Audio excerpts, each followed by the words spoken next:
പ്രകാശമേ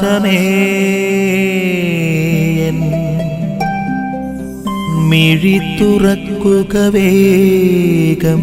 ഈശോമിശിഹായ്ക്ക് സ്നേഹമുള്ളവരെ, വചനദീപ്തി എന്ന വചന വിചിന്തനത്തിലേക്ക് സ്വാഗതം. ഇന്ന് ഫെബ്രുവരി 8 ശനിയാഴ്ച വായനയ്ക്കായി നിർദ്ദേശിച്ചിരിക്കുന്ന ലൂക്ക എഴുതിയ സുവിശേഷം 11 അധ്യായം 14 മുതൽ 23 വരെയുള്ള വാക്യങ്ങളാണ്. അതിൽ ഒരു വാക്യം ഞാൻ വായിക്കട്ടെ. 20 വാക്യം: ദൈവകരം കൊണ്ടാണ് ഞാൻ പിശാചുക്കളെ പുറത്താക്കുന്നതെങ്കിൽ ദൈവരാജ്യം നിങ്ങളുടെ ഇടയിൽ വന്നു കഴിഞ്ഞിരിക്കുന്നു. ദൈവകരം കൊണ്ടാണ് ഞാൻ പിശാചുക്കളെ പുറത്താക്കുന്നതെങ്കിൽ ദൈവരാജ്യം നിങ്ങളുടെ ഇടയിൽ വന്നു കഴിഞ്ഞിരിക്കുന്നു. സാഹചര്യം ഇതാണ്. യേശു പിശാചുബാധനെ സുഖപ്പെടുത്തി കഴിയുമ്പോൾ യഹൂദ നേതാക്കന്മാർ കൊണ്ടുവരുന്ന ആരോപണമാണ് അവൻ പിശാചുക്കളുടെ തലവനായ ബേൽസെബൂലിനെ കൊണ്ടാണ് പിശാചുക്കൾ ബഹിഷ്കരിക്കുന്നത്.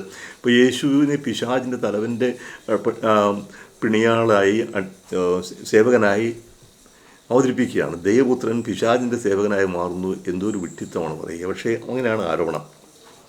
അതിന് യേശു കൂടുന്നൊരു വ്യാഖ്യാനമുണ്ട്. അന്തഛിദ്രമുള്ള ഭവനം നിലനിൽക്കുകയില്ല.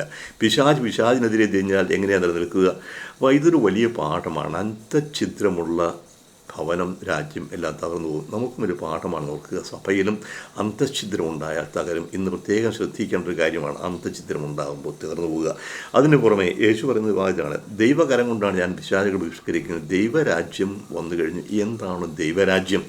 ദൈവരാജ്യത്തെക്കുറിച്ച് പറയുന്നത് ദൈവരാജ്യത്തിൻ്റെ ഭക്ഷണവും പാനീയവുമല്ല, പരിശുദ്ധാത്മാവിനുള്ള സ്നേഹമാണ്. സ്നേഹവും സമാധാനവും പരിശുദ്ധാത്മാവിനുള്ള സന്തോഷവുമാണ്.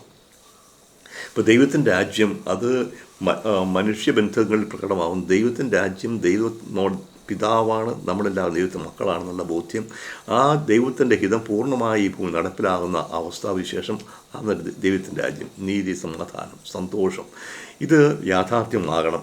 അപ്പോൾ ഇവിടെ യേശുവിൻ്റെ ഈ പ്രവർത്തനങ്ങൾ ദൈവരാജ്യത്തിൻ്റെ അടയാളമായി കാണണം. യേശു പിശാചുക്കളെ ബഹിഷ്കരിക്കും. തിന്മയുടെ ശക്തിക്ക് മേലെ വിജയം വരിക്കുന്നു. ദൈവത്തിൻ്റെ രാജ്യം യാഥാർത്ഥ്യമാകുന്നു. അത് യേശു പറയുന്നു, ദൈവരാജ്യം നിങ്ങളുടെ ഇടയിൽ വന്നു കഴിഞ്ഞു. ഇടയിലാണോ ഉള്ളിലാണോ?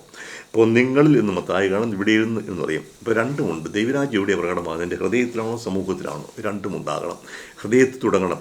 എൻ്റെ ഹൃദയത്തിൽ ദൈവത്തിൻ്റെ രാജ്യം, ദൈവത്തിൻ്റെ ഹിതം യാഥാർത്ഥ്യമാകുമ്പോൾ എൻ്റെ ഉള്ളിൽ സമാധാനം നിറയും, സന്തോഷമുണ്ടാകും, ഐക്യമുണ്ടാകും. അത് ബാഹ്യമായി പ്രകടമാകും. ഇപ്പോൾ എല്ലാവരുടെയും ഉള്ളിൽ നിറയുന്ന ദൈവരാജ്യം പരസ്പരം ബന്ധത്തിൽ പ്രകടമാകുന്നു. അപ്പോൾ ഉള്ളിലും ഇടയിലും ഉണ്ടാകണം ദൈവത്തിൻ്റെ രാജ്യം. അത് ശാന്തിയാണ്, സമാധാനമാണ്, സന്തോഷമാണ്, അടിസ്ഥാനമായി നിൽക്കുന്ന നീതിയുമാണ്. അപ്പോൾ ദൈവരാജ്യത്തിൻ്റെ ഈ മൂല്യങ്ങൾ സ്വീകരിച്ചുകൊണ്ട് മുന്നോട്ട് പോകാനുള്ള കൃപ തമ്പുരാൻ നമുക്ക് പ്രദാനം ചെയ്യട്ടെ. യേശുവാണ് ദൈവരാജ്യം ഇവിടെ യാഥാർത്ഥ്യമാക്കിയത്. ദൈവരാജ്യം സമീപിച്ചിരിക്കുന്നു. അത് സ്വീകരിക്കണമെങ്കിലും മാനസാന്തരപ്പെടണം. വിശ്വസിച്ച് മാനസാന്തരപ്പെട്ട് ദൈവരാജ്യത്തിൻ്റെ അംഗങ്ങളാകാനുള്ള കൃപ തമ്പുരാൻ നമുക്ക് പ്രദാനം ചെയ്യട്ടെ. നിൻ വഴിയേ നടക്ക